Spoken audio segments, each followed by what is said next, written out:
하나님의 은혜가 여러분들 가운데 함께 하시기를 주님의 이름으로 축원합니다. 여러분 사랑합니다. 우리 옆에 분에게도 사랑을 선포해 주시죠. 사랑합니다. 예. 여러분 누군가를 간절히 기다려 본 적 있으십니까? 대학 입학 원서를 낸 학생들은 입학 통지서, 합격 통지서를 간절히 기다릴 거고요. 또 직장에 이력서를 낸 사람은 또 나름대로 합격 통지서를 간절히 기다릴 겁니다. 아마 여러분의 인생을 돌아보면 그렇게 간절히 기다렸던 적이 있었을 거고요. 또 오늘날도 여전히 우리는 기다리며 살아가고 있습니다. 간절한 기다림. 생각해 보면 제가 군대 생활을 양구 방서 고방산이라고 하는 곳에서 했거든요. 양구 읍내에서 북쪽으로 쭉 올라가다 보면 큰 백호터널이라고 하는 터널을 넘어서면 굉장히 험한 골짜기가 나오는데요. 거기서 한참 더 가면 방산이라는 면수재지가 있는데 그 계곡에 내려가면 북쪽으로 무등기 계곡이라고 하는 계곡이 있습니다. 근데 그 계곡에서 군대 생활을 했는데 겨울에요 얼마나 추운지 새벽에 영하 20도, 25도, 28도 이렇게까지 내려가는 거예요. 그럼 그 계곡이니까요. 계곡의 바람이요 진짜 칼바람이 붑니다. 그러면 거기 그 의병소에서 이렇게 보통 이제 1시간 반 이렇게 이제 나가서 근무를 쓰거든요. 그 새벽에 서 있으면 얼마나 추운지 정신이 몽롱할 정도입니다. 오직 한 가지 생각밖에 없어요. 빨리 교대자가 나와서 교대를 해서 따뜻한 내부 안에 들어가서 몸을 녹이는 거, 그거밖에 없는 거예요. 그 마음만 오직 간절하게 기다렸던 그런 시간, 그런 것 같아요. 고난이 클수록 기다림은 더 강해지는 것 같습니다. 물론 헛된 기다림도 가끔은 있습니다만은 여러분 그 기다림으로 얻어지는 것도 많지요. 근데 우리나라 사람들이 특별히 기다리지를 못한다고 그래요. 여러분들은 어떠세요? 잘 기다리는 편입니까? 아니면 기다리지 못하고 먼저 행동을 하는 경우가 많습니까? 예를 들면 이런 거예요. 오늘 커피 마셨지요? 자판기를 눌러놓고 이제 불이 반짝반짝 들어옵니다. 이게 다 들어오면 끝거든요. 근데 그러기 전에 우리나라 사람들은 먼저 손을 넣었다가 뜨거운 물에 대기도 하고 그런데요. 여러분 어떠세요? 미리 넣지 않으세요? 좀 다 나올 때까지 기다리면 되는데 그 시간을 못 참는 거예요. 엘리베이터를 타고 닫히는데 3초 정도 걸린다고 합니다. 그 3초를 못 기다려가지고 잽싸게 닫힘을 누리고 올라가는 경우도 많고요.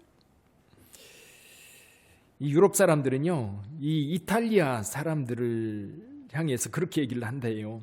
이탈리아 사람 냄비 근성이 있어가지고 다혈질의 민족, 정신이 없다고 그렇게 비난을 하는데 우리나라 사람들이 이탈리아 사람들을 보면요 여유만만 느려 터진 이탈리아 사람들 그러면서 욕을 한답니다. 답답해 죽겠다고. 예를 들면 이런 거예요. 자, 버스가 옵니다. 내가 탈 버스가 오면 보통 유럽 사람들은 버스가 왔을 때까지 이 도로 밖에서 기다린답니다. 서면 타는데 우리나라 사람 어때요? 일단 도로로 내려가서 달려가 보고 봅니다. 그리고 이제 버스랑 같이 달려가는 거예요. 택시를 탈 때도 보통 이제 유럽 사람들은 그런다고 그래요. 그 안전한 그 인도에서 손을 더 택시하고 기다리는데 우리나라 사람은 택시가 오면 어떻게 해요? 일단 택시를 쫓아가면서 택시기사에게 청천동 그거부터 외친다는 거죠. 기다리지 못하면 그만큼 손해보는 일들이 참 많은 것 같아요.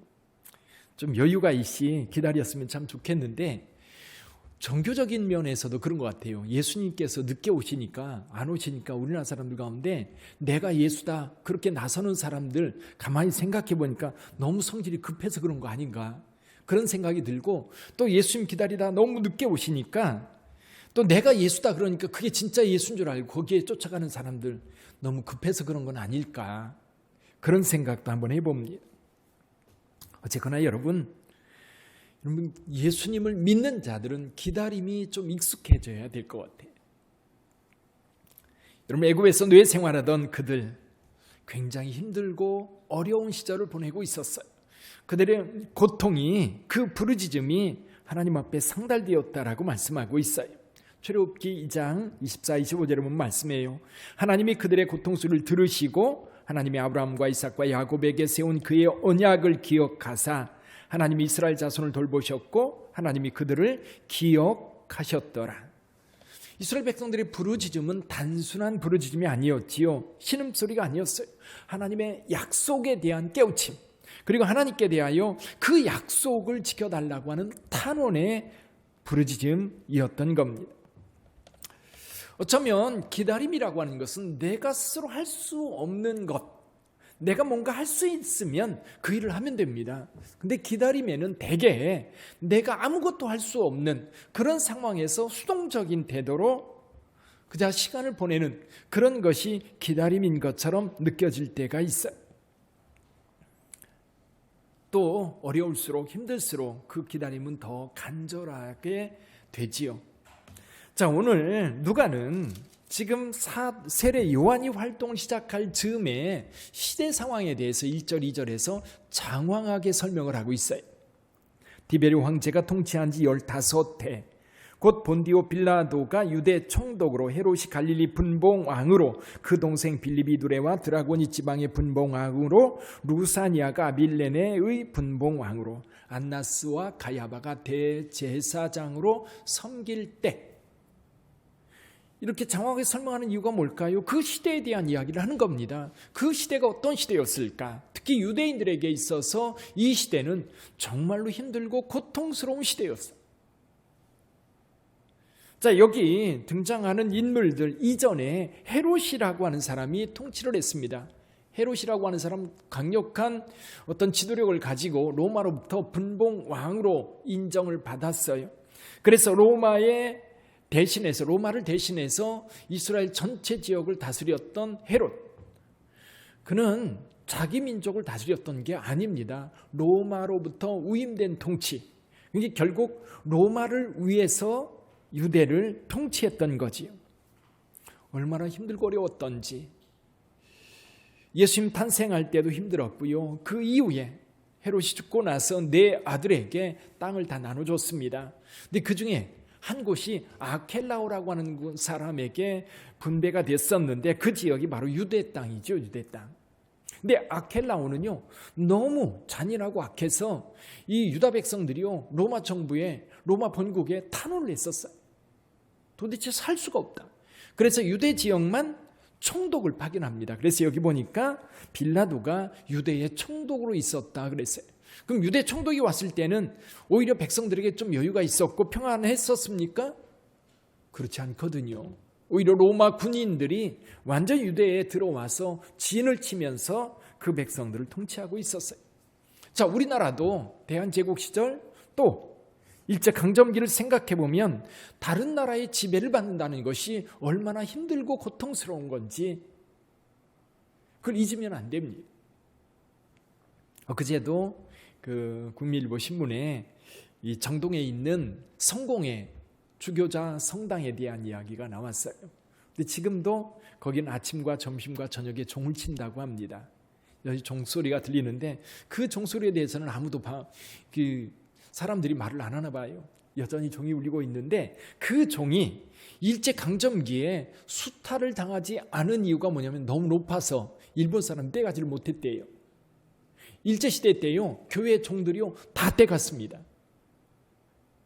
그렇게 교회 종까지도 수탈을 당하는, 그리고 군산에 가봤어요. 군산에 항구가 마련되어 있는데 그 항구는 그 호남평야에 있는, 그쪽 만경평야에 있는 모든 쌀들을 일본으로 다 실어가기 위해서, 우리나라 사람 쌀을 구경하지도 못하고 나무 껍질을 벗겨 먹으면서도 일본 사람들이 다 그 수탈에 갈 때에 우리가 할 수 있는 것들이 아무것도 없었잖아요. 똑같은 상황이 지금 유다 땅에서 이루어지고 있었던 거예요.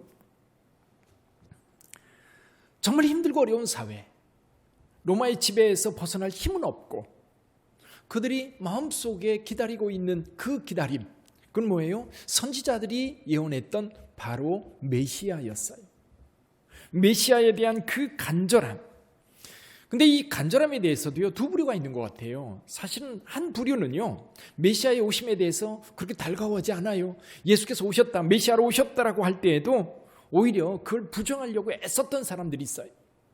성경에 자주 등장하는 바리새인들, 사두개파 사람들, 또 헤롯 당원들, 그들은 기존 사회에 기득권을 가지고 있어요. 권력도 있고요, 재산도 있고요, 돈도 있고요, 지배력도 있었어요. 그들에게 메시아는 불편한 존재인 거예요. 그들은 기다리지 않습니다. 누가 기다려요? 성경에 보면 무리라는 말이 나와요. 복음서에 보면 무리라는 말이 많이 나오는데, 무리들, 예수님을 따라서 여기저기 몰려다녔던 그 무리들, 그들이 메시아에 대한 간절한 소원이 있었던 거예요. 얼마나 간절했습니까? 예수님께서 광야에서 말씀을 전할 때 그들은 집에 돌아가지도 않고 사흘이나 예수님을 따라다녔던, 그래서 결국 예수님께서 그들에게 물고기 2마리 보리떡 5개로 5,000명을 먹였던 사건이 있었지요. 사람들이 돌아갈 수가 없는 거예요. 돌아가야 소망이 없고 오직 예수님과 함께 있으면서 예수님의 말씀을 듣는 것이 그들에게는 너무나도 큰 위안이었고 힘이 되었던 거예요. 백성들만 신음하고 고통할 뿐이었습니다. 그들의 마음속에 메시아에 대한 간절함, 그 간절한 기다림이 있었던 거지. 오늘 저와 여러분들이 함께 나눌 것은 기다림의 영적 의미예요. 기다림에 대한 영적 의미를 한번 생각해 보려고 합니다. 자, 첫 번째 의미는 뭘까요? 기다림이라고 하는 것, 특히 신앙 안에서의 기다림에는 약속에 대한 믿음입니다. 약속이 분명히 있기 때문에 그 약속을 붙잡고 기다리는 거거든요. 약속이 없으면 기다림도 없습니다. 또 약속에 대한 믿음이 있으니까 기다리는 거예요. 믿음이 없으면 기다리지 않습니다. 그러니까 기다리면 언제나 약속과 그 약속에 대한 믿음이라고 하는 이 두 가지 조건이 전제될 때에 기다림이 이루어지는 거예요. 유대인들은 하나님께 선자를 통해서 주어진 약속들이 있었어요. 예를 들면 이런 거지요. 애굽에서 노예 생활하던 그들은 조상들 아브라함과 이삭과 야곱에게 약속했던 하나님의 약속, 그 자손들에게 젖과 꿀이 흐르는 가나안 땅을 주겠다라고 하는 하나님의 약속, 그것이 있기 때문에 그것을 붙잡고 하나님 앞에 부르짖을 수 있었던 거예요. 만약에 그 약속이 없다면 그들이 그렇게 간절히 부르짖을 수 있었을까요? 이 시대, 여기 지금 디베랴 황제가 통치할 때, 본디오 빌라도가 유대 총독으로 통치할 그때도 유대인들은 하나님 앞에 간절히 바라는 것이 있었어요. 그 약속이 있었어요. 예를 들면 미가서 5장 2절에 보면 메시아가 베들레헴에서 탄생한다는 이야기가 기록되어 있습니다. 또 스가랴서 9장 9절에 보면 그는 겸손하여서 나귀를 타고 오실 거라고 약속해 주셨습니다. 또 마지막 날 여호와의 큰 날이 이루어지면 예루살렘 동쪽에 있는 감람산이 동서로 갈라져서 거기에 대로가 형성되고 거기에 여호와 하나님께서 서실 거라고 하는 스가랴서 14장 4절의 말씀도 약속되어져 있어요. 말라기에서는 어떻게 말씀하고 있습니까? 크고 두려운 날이 이르기 전에 선지자 엘리야가 먼저 올 거라고 말씀해 주셨어요. 약속이 있기 때문에 기다리는 거예요. 근데 성경의 약속은요, 이 시간, 약속은 분명히 이루어질 때가 있거든요. 이 시간에는 우리가 보통 크로노스의 시간과 카이로스의 시간이 있다고 그러잖아요. 크로노스의 시간은 우리가 정해놓은, 예를 들면 2021년 12월 5일 11시, 이거 크로노스의 시간이에요. 하나님께서는 그 시간을 못 박아놓지 않았어요. 성경 어디에도 그 시간을 못 박아놓지 않았어요. 그런데 여러분, 다만 카이로스의 때가 있는 거예요. 어느 때가 되면 올 거라는 거죠. 때가 되면 그 약속이 성취될 거라는 거예요. 예를 들면 이런 겁니다. 10명의 처녀들이 이제 결혼하는 신랑을 맞으러 나왔어요. 신랑이 온다는 사실은 분명히 알고 있습니다. 그리고 그때도 알고 있어요. 그날 밤에 올 거예요. 근데 정확하게 저녁 7시에 오는지 9시에 오는지 12시에 오는지 그건 몰라요. 그러니까 그 오신다고 하는 신랑이 오는 그때에 대한 분명한 약속이 있기 때문에 10명의 처녀들이 기다리는데, 지혜로운 5처녀는 늦을지도 모른다고 하는 생각 때문에 여분의 기름을 더 준비합니다. 그러나 미련한 5처녀는 일찍 오겠지, 그러고 준비했다가 결국 신랑을 맞이하지 못하는 그런 상황이 되고 말았어요. 사랑하는 성도 여러분, 이사야 선지자는요, 주의 길을 준비하라고 말씀합니다. 메시아는 반드시 오실 거예요.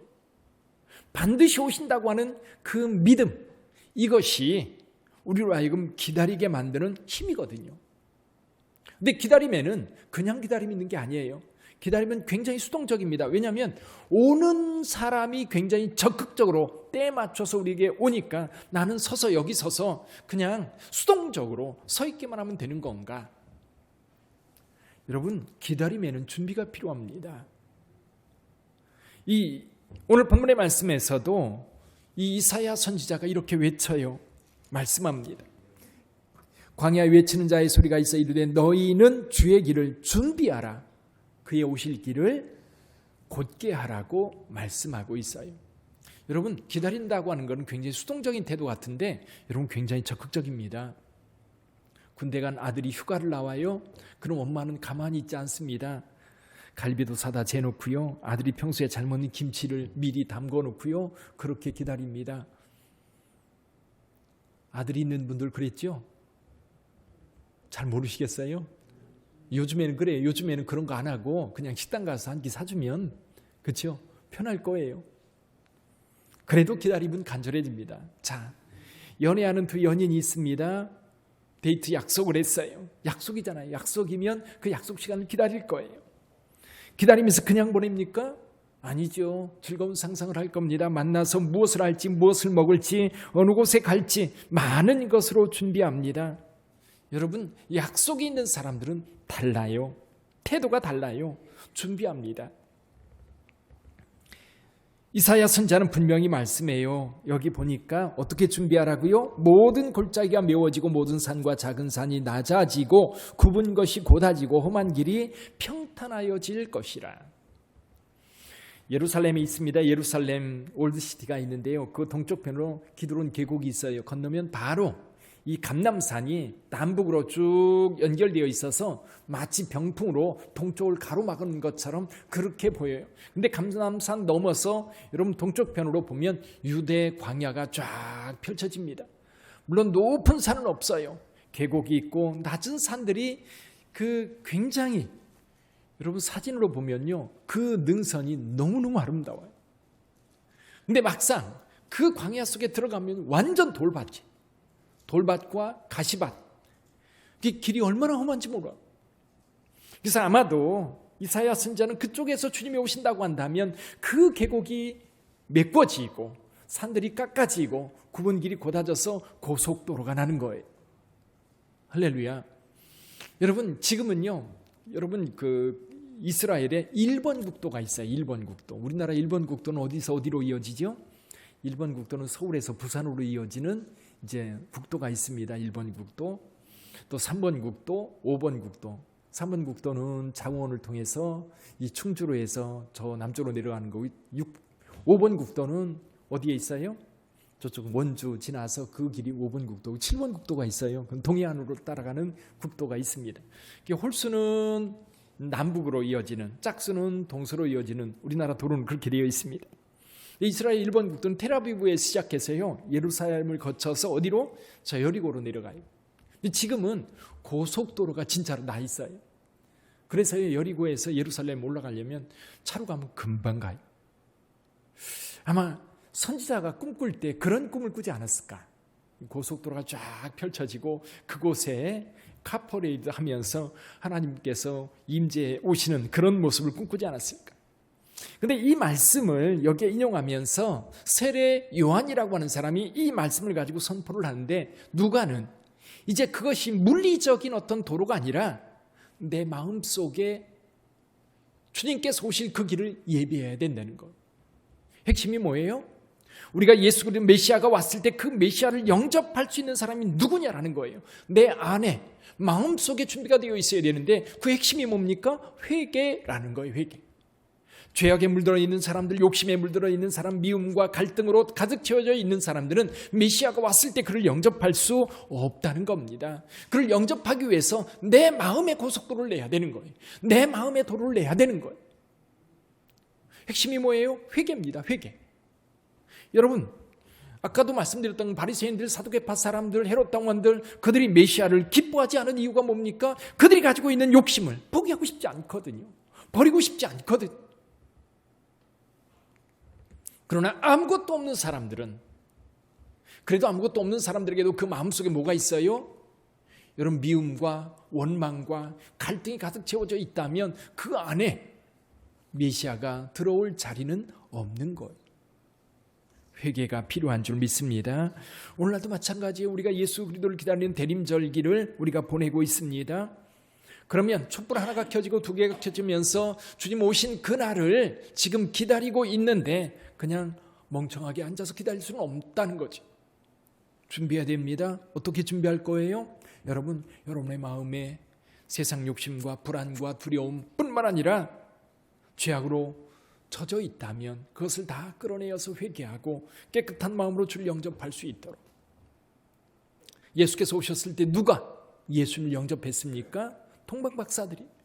오직 별을 보고 순전한 마음으로 그 별을 따라왔던 동방박사들, 그리고 광야에서, 들판에서 그 추위 가운데 양떼들과 함께 잠을 자고 있던 목동들에게만 그 축복이 허락되었어요. 예루살렘에 있던 사람들은 분명히 베들레헴에서 탄생한다는 사실을 가르쳐 주면서도 그들은 관심이 없었어요. 이유가 뭐예요? 포기할 수 없는 세상 많은 것들을 쥐고 있었기 때문이거든요.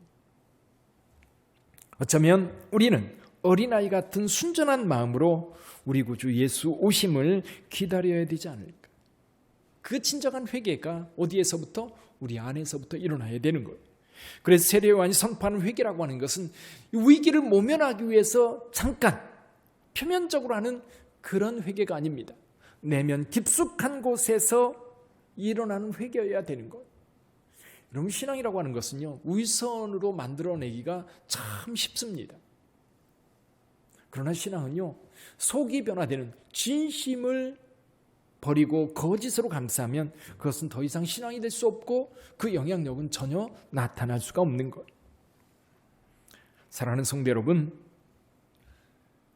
그 회개는 또다시 열매로 증명됩니다. 여러분, 열매로 증명되지 않으면 회개한 게 아닌 거예요. 중심의 회개가 아닌 거지. 여러분, 기다림의 세 번째 영적 의미가 있다면 그것은 이 기다림에는 언제나 축복이 주어진다는 거예요. 오늘 본문의 말씀에서 말씀합니다. 모든 육체가 하나님의 구원하심을 보리라. 저는 기다림 자체도 우리에게 큰 기쁨이며 행복이라고 봅니다. 기다릴 수 있다고 하는 것은 우리가 살아있다는 것이고요. 그리고 약속이 있다는 것이고요. 또 기다린 이후에 기다림이 성취됐을 때의 그 기쁨에 대한 기대가 있기 때문입니다. 그래서 기다림은요, 현실의 고통을 극복하게 하는 힘이 있습니다. 만났을 때 늘 행복합니다. 메시아의 기다림에는 구원이 있는 거죠. 근데 어떤 구원이에요? 이 구원은 어떤 구원입니까? 김세윤 박사는 구원이란 무엇인가 라고 하는 곳에서 그렇게 정의를 합니다. 이 구원이란 이 죽음의 모든 증상들로부터 우리를 벗어나게 하는 것이라고 해요. 죽음은 우리에게 주어진 최대의 적이고 원수입니다. 근데 죽음 때문에 우리가 불안해하고 두려워합니다. 죽음 때문에 우리는 욕심을 내요. 세상에서 이 죽음이 다가올 것처럼 느껴지니까 어떻게든 돈이 있어야 병원에라도 갈 거고 또 어떻게든 위험해서 내가 벗어날 거라고 생각을 합니다. 그러니까 우리에게는 연약함이 있고 그 연약함이 곧 죽음으로, 질병을 왜 두려워합니까? 힘들 뿐만 아니라 그 끝에 죽음이 있거든요. 왜 가난이 힘듭니까? 가난도 마찬가지예요. 그 끝에 늘 죽음이 기다리고 있거든요. 근데 우리 하나님께서 우리에게 구원을 해주신다. 그 모든 연약함, 모든 부정적인 것에서 우리를 건져주시겠다라고 하는 약속이 있기 때문에 우리는 그 메시아의 오심을 기다리는 겁니다. 위로가 있고요, 회복이 있고요, 보상이 있어요. 애굽에서 노예 생활하던 이스라엘 자손들에게 모세가 왔을 때 구원이 시작되었던 것처럼 예수 그를 통해서 그 구원이 시작되었고 오늘 저와 여러분들에게도 임한 줄 믿습니다. 기다림은 행복이에요. 누군가를 기다린 사람은 그 사람은 정말 행복한 사람인 거지. 근데 이 기다림이 없는 사람들은 불행한 것 같아요. 어느 날 비가 추적추적 내리는 아파트에 한 할머니가 투신을 했습니다. 아파트 단지에 발칵 뒤집어졌지요. 많은 사람이 몰려왔고 앰뷸런스가 와서 그 할머니를 실어 갔습니다. 경찰이 와서 조사를 합니다. 왜 이 할머니가 투신을 할 수밖에 없었을까? 그래서 경찰관이 이제 그 할머니의 집 아파트에 들어가서 확인해 보니까, 아파트에 들어가 보니까요, 뭐 이 가구들이나 기구들이 이 값싼 게 없는 거예요. 정말 좋은 것들, 럭셔리한 것들로 가득 채워져 있어서 그렇게 생각했습니다. 아, 돈 때문은 아닌 것 같구나. 그러면 무슨 질병이 있었던가? 그래서 이제 늘 다니던 병원에 연락을 해봤더니 병원 의사는 말합니다. 아닙니다. 그 할머니 누구보다도 건강하셨습니다. 그 또래 할머니를 보다 훨씬 더 건강한 삶을 살고 있었습니다. 그리고 나서 계속 조사하다가 할머니가 적었던 메모지가 있어서 그거를 펼쳐봤더니 메모지에 이렇게 되어 있었습니다. 오늘도 아무도 오지 않았다. 근데 그게 하루만이 아니라 365일 똑같은 글씨가 계속 쓰여져 있는 거예요. 뭔가를 기다렸는데 헛된 기다림이었던 거죠. 결국 아무도 오지 않는 헛된 기다림에 결국 자기 생명을 끝냈던 거예요. 사랑하는 성도 여러분, 죄악이 관영한 시대일수록, 또 인간의 능력으로 해결할 수 없는 상황이 될수록, 또 난제가 많을수록 우리는 기다리는 것들이 더 간절해지는 것 같아요. 벌써 코로나가 2년, 3년째로 넘어갑니다. 벌써 여러분, 코로나가 보고된 지 벌써 만 2년이 되어가고, 또다시 오늘 우리에게 오미크론이라고 하는 변이가 우리 모든 사람들에게 공포를 주는 그런 상황이 되어버리고 말았어요.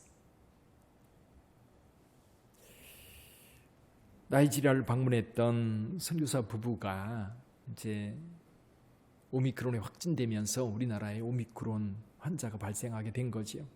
근데 그 두 분 목사님이에요.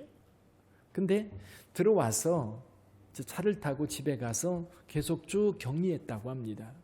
그러니까 이분들은 다른 사람하고 접촉하지 않았던 거예요. 근데 이제 단 한 가지, 이제 들어오면서 조사를 했는데 확진됐으니까 조사를 할 거 아니에요. 공항에서 집에 올 때 어떻게 왔냐? 그러면서 어떻게 왔느냐라고 묻는 걸로 끝냈으면 이제 지인이 태워다 줬습니다라고 할 텐데 이렇게 물은 거예요.